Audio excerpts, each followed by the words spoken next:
Mythes et légendes.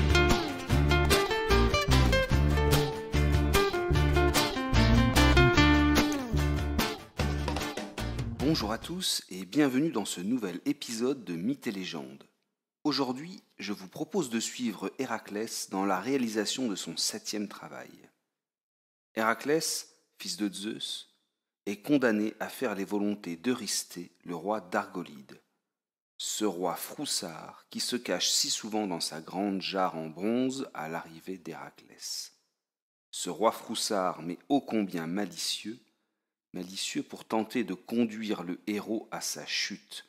Chaque travail est plus dur ou plus dangereux que celui d'avant. Le 7e des 12 travaux consiste à capturer vivant le terrible taureau de Minos. Minos, le roi de Crète. Vous savez, ce roi qui a demandé à Dédale de construire le labyrinthe pour y enfermer le Minotaure. Minos, ce roi qui a pour femme Pasiphaë. Souvenez-vous, Pasiphaë était tombée follement amoureuse d'un superbe taureau blanc, taureau que Minos aurait dû sacrifier en l'honneur de Poséidon. Mais comme le roi a omis de sacrifier la bête, le dieu s'est vengé en inspirant l'amour à l'épouse. Et voilà que Pasiphaë, transportée de désir pour l'animal, s'accouple avec celui-ci grâce à l'aide de Dédale, qui fabrique pour la reine une sorte de vache creuse où elle peut se cacher et berner ainsi le taureau. Et de cet accouplement monstrueux naît le Minotaure.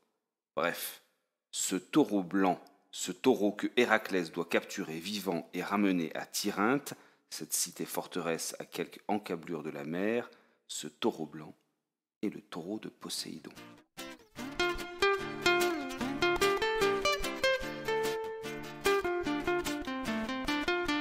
Héraclès part donc pour la Crète à la recherche de ce taureau surpuissant. Une fois face au taureau, il va devoir jouer de puissance, certes, mais surtout de courage et de rapidité.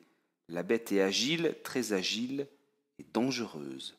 D'un simple coup de corne, elle pourrait terrasser n'importe qui.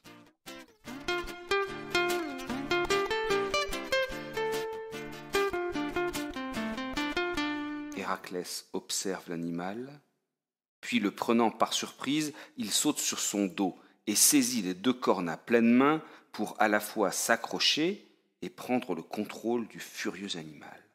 Maintenant que le taureau peut être guidé, peut être conduit, Héraclès dirige la bête jusque sur le rivage, puis lui ordonne de rejoindre l'Argolide à travers les flots.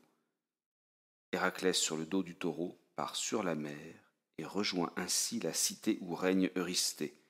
Mais une fois sur la terre ferme, une fois que Eurysthée a constaté la réussite du travail, Héraclès relâche le taureau blanc.